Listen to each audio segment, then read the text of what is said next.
It is the end of the day, and the first thing you do is kick your shoes off. You don't even think about it. Your hands are already working at the laces before your brain catches up, because your feet have been negotiating with you all day, and they have lost every single round. They ache. They swell. There is a hot spot on your little toe where the shoe keeps rubbing. When the sneaker finally comes off, the relief is so intense, it is almost a physical event. Then you wiggle your toes, and you wonder, vaguely, whether everyone's feet feel like this at the end of the day. Here is the uncomfortable answer. Number that is not normal. Your ancestors would have been baffled by the entire concept. Because here is the thing nobody tells you. Feet didn't always hurt. Human beings walked for millions of years without a single pair of shoes, and their feet didn't throb at the end of the day. No bunions, no fallen arches, no complaints. And then we invented footwear. Somewhere along the way, we turned one of the most brilliant pieces of engineering in the human body into a source of constant, low-grade pain. So what happened? How did the shoe, which was supposed to protect the foot, end up wrecking it? And more importantly, what did feet look like before they ever met a sneaker? Because the story of the human foot is a detective story, and the culprit has been sitting in your closet the whole time. By the end of this video, you'll never look at your shoes the same way again. That is a promise, because this is a story about a design that worked perfectly for millions of years, and a fix that broke it. It is a story about bones that changed shape, muscles that quietly retired, and an industry worth hundreds of billions that convinced people feet need a leather prison to function. And it ends with a very simple question. What if the best thing anyone could do for their feet is to take the shoes off and never put them back on? Here is what most of us assume. Shoes are protection. They keep feet safe from sharp rocks, cold ground, and whatever is living in the parking lot. That is true as far as it goes. But here is the part we never think about. The human foot is not a fragile thing that needs armor. It is a precision instrument built for exactly the job we ask it to do. 26 bones, 33 joints, more than 100 muscles, tendons, and ligaments, all arranged in a structure so clever that architects have been stealing ideas from it for centuries. It is a spring, a shock absorber, a balance beam, and a sensory antenna in one package. And for most of human history, it did that job naked, on dirt, on rock, on sand, on snow. Then we put it in a box, and we were surprised when it started to hurt. To understand how good that design really is, the story has to go back before shoes existed. In 1976, at a site called Laetoli in Tanzania, researchers found footprints pressed into volcanic ash. Our ancestors left them there, roughly 3.7 million years ago, and those footprints show a modern arch, a big toe in line with the foot, and the exact push-off pattern of a walking human. Nothing about the foot has needed to change since. The foot we have today is basically the same foot that walked across that ash field, same arch, same design, perfected over millions of years of barefoot travel. It was already the best foot for the job. Then we decided it needed help. About 40,000 years ago, something changed in the human skeleton, and it changed in the toes. A paleoanthropologist named Eric Trinkhaus, then at Washington University, spent years studying the toe bones of early modern humans, and he noticed a pattern. The small toe bones, the ones that take the load when you push off the ground, started getting slimmer around that time. More delicate, too. The big toe stayed strong, but the little toes were no longer doing as much work. Trinkhaus argued that the only thing that could explain that change was footwear. People had started protecting their feet, and their feet, freed from the daily abuse of bare ground, quietly remodeled themselves. The bones didn't know they were inside a shoe. They just knew they didn't have to grip the ground anymore. That was the moment the modern foot began its long, slow retirement.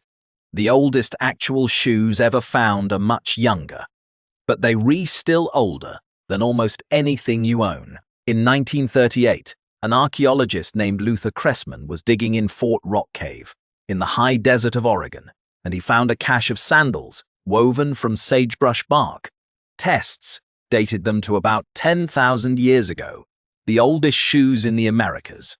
And here is the detail that makes people pause. They came out from under a layer of ash left by Mount Mazama, the mountain that collapsed into Crater Lake. Someone made those sandals, wore them, and left them behind. And then a volcano buried them for 10,000 years. They not clumsy. They have a real sole, a toe loop, a design refined over generations. 10,000 years ago, someone was already complaining about sharp rocks, and someone else was already weaving the fix. Now fast forward to the most famous pair of ancient shoes ever found. In 1991, hikers in the Alps stumbled on a body melting out of a glacier, a man who turned out to be 5,300 years old. We know him as Swincy. He was wearing shoes, soles of bearskin, uppers of deer hide, soft grass inside for warmth. Think about that for a second. 5,000 years ago, a man crossing a mountain pass had better footwear technology than many people buy today. Grass insulation, a waterproof outer layer, replaceable stuffing. Seat shoes are basically a prototype of every winter boot ever made by someone who had never seen a factory. The shoemaker's art is ancient. What is new is what we've done to the shape of the foot itself. So when did it start going wrong? The short answer is the moment we started putting feet into shapes they weren't built for. Here is a number that should bother people. About a quarter of adults report that their feet hurt on a regular basis. Not after a marathon, not after a long hike, just on an ordinary Tuesday. Bunions, the lumps that form when the big toe joint shifts out of place, affect around 23% of adults, and they almost unknown in populations that don't wear shoes. Fallen arches, flat feet, hammer toes, plantar fasciitis, the whole modern foot complaint catalogue. All of it is dramatically rarer or completely absent in habitually barefoot people. Meanwhile, the global footwear industry is worth somewhere north of $300 billion a year. It sells the fix for a problem that its own product created. People don't see the connection because everyone they know has the same problem. That is the trick. When everyone has bunions, bunions look normal, and if you are standing in shoes right now, this story includes you. This is where the science gets genuinely wild. In 2010, a Harvard researcher named Daniel Lieberman published a study in Nature that made barefoot running famous. Lieberman's team compared runners who habitually wear shoes with runners who have always run barefoot, mostly in Kenya. They found something that contradicted decades of running shoe marketing. Habitually barefoot runners land on the front of the foot, and the arch acts as a spring, absorbing the impact of every stride. Shod runners, cushioned by foam, tend to land on the heel, and that sends a collision force straight up the leg with every step. The shoe didn't fix the impact. For years, the running shoe industry told us that more cushioning meant less damage. The human body already had a better shock absorber. It is called the arch. Think about that the next time you lace up a pair of running shoes. But here is the part that gets even stranger. Because it is not just about how people run, it is about the shape of the foot itself. In 2009, a Belgian researcher named Christian de Aoit studied people in India who had never worn shoes and compared their feet with the feet of people who had grown up wearing them. The differences showed up instantly. The habitually barefoot feet were wider across the front, with toes that sat flat and spread out like a fan. The shod feet were narrower, with toes that had been squeezed together until some of them overlapped. The barefoot walkers also had stronger, more flexible arches, because they were actually using them. Every step on bare ground was a workout for the whole structure.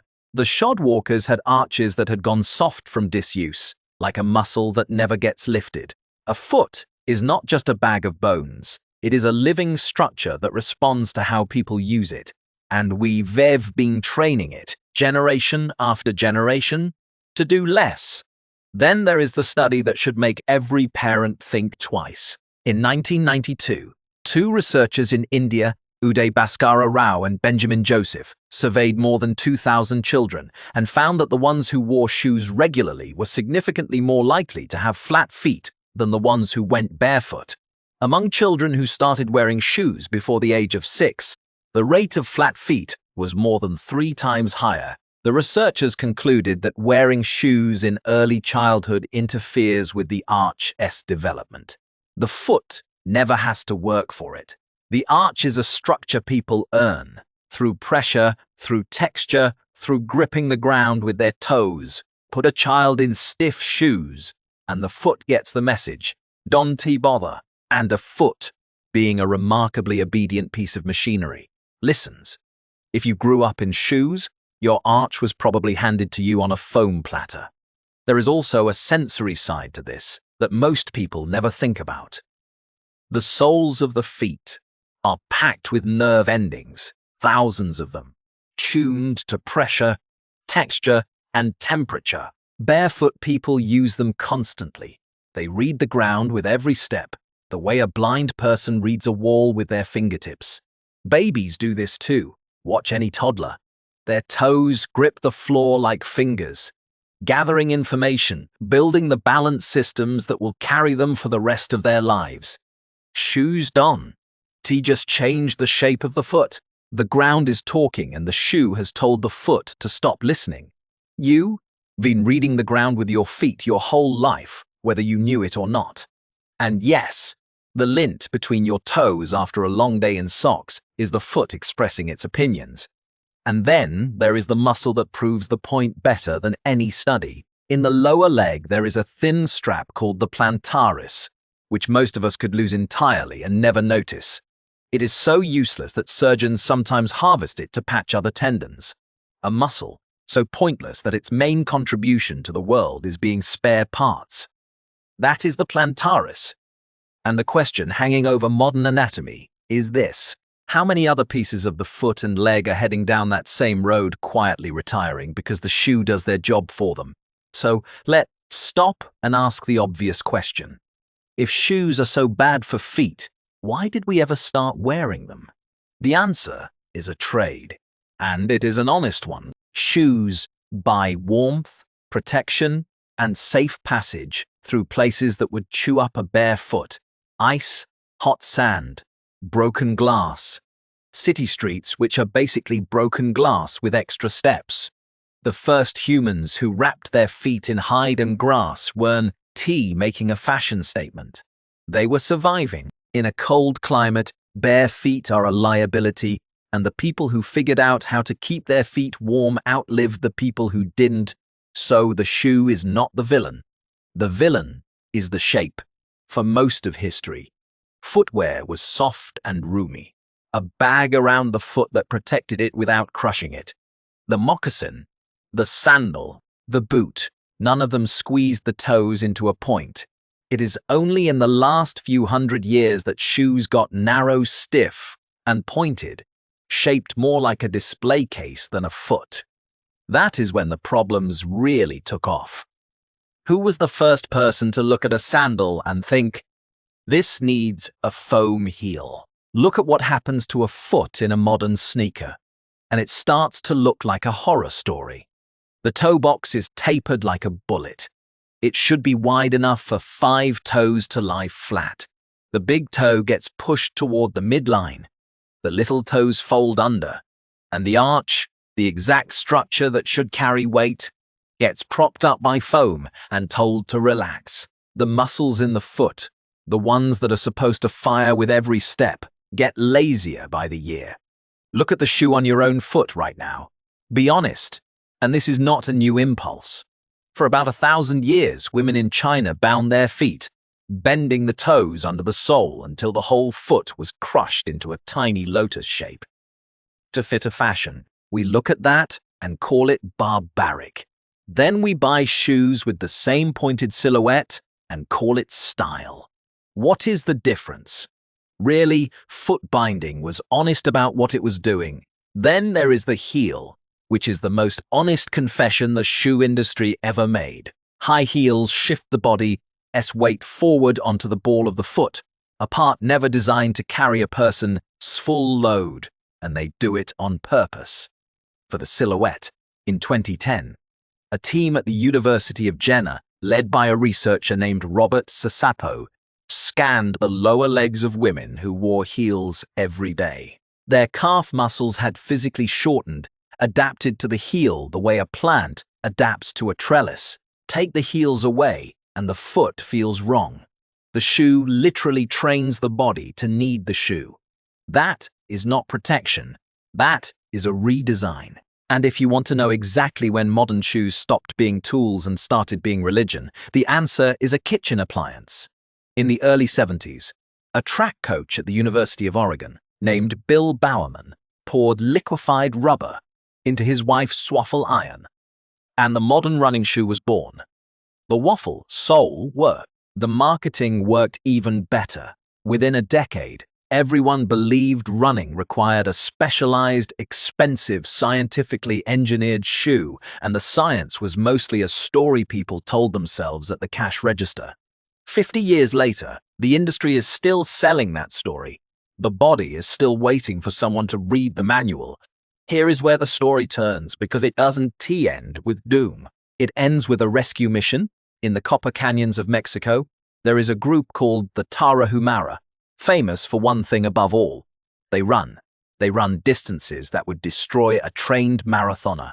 50 miles, 100 miles, sometimes more, and they do it in sandals made from old tire treads and leather.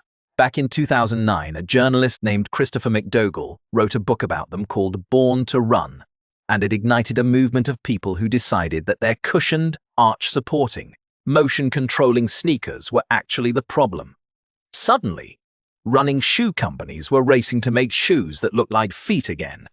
Wide in the toe, flat under the heel, thin enough to feel the ground. The industry that spent a century convincing people that feet are fragile spent the next decade apologizing. And that says something important. The body has been telling us the truth the whole time. We just kept putting it in a box and complaining about the smell.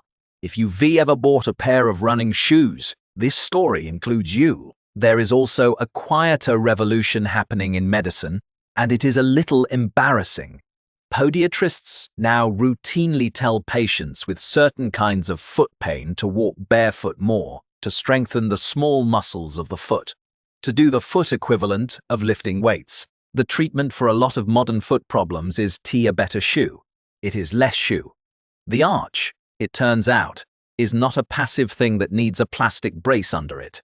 It is an active spring that needs to be used. And when people use it, it gets stronger, the way any living tissue does. The body is not a machine that wears out. It is a garden that responds to how it is tended. And we've been tending our feet like breakable heirlooms for a century when they actually more like oak trees. Now, let's be honest about the limitations, because this is where the story gets complicated. Nobody is telling anyone to walk across a parking lot in July. Modern life is full of surfaces a bare foot genuinely cannot handle. The shoe is a tool with a real job. The point is that shoes are evil. The point is that we've been using the tool like a cage. The healthiest feet on earth belong to people who walk barefoot. The practical answer is somewhere in between. Wear shoes when they needed. Let feet out when they not. Choose shoes with wide toe boxes and thin, flat soles, and the toes will remember what they for. It sounds small, but the feet carry a person 100,000 miles in a lifetime, and they the only pair anyone gets. Could your own feet be fixed? Probably. The fix starts tonight. And if your feet already hurt, the answer is a magic shoe. It is a different relationship with the ground, and here is the strange part that brings the whole story together. We think of shoes as one of the great civilizing inventions, and in a way they are. They let humans walk into every corner of the planet, across ice and desert and thorn scrub. But they came with a cost we only now starting to understand. The shoe is a perfect metaphor for the deal we made with our own bodies. We traded function for comfort and ended up with neither. We cushioned the foot until it forgot how to cushion itself. We supported the arch until it could stand on its own. We wrapped the whole thing in foam and leather and told it to sit still, and then we could believe the complaints. The foot that walked out of Africa on bare rock crossed continents and climbed mountains. It is the same foot standing under a desk right now. It didn't change. The ground under it did. So the next time the day ends and the shoes come off, give your feet a second thought. That wave of relief is in just a shoe coming off. That is a precision instrument walking free of its cage. That is 26 bones and 100 muscles saying thank you. Your ancestors walked the earth barefoot for millions of years, and their feet didn't hurt. They knew how to grip, how to spring, how to feel the ground and adjust with every step, and they carried the same quiet knowledge that is available to you right now, standing in a kitchen.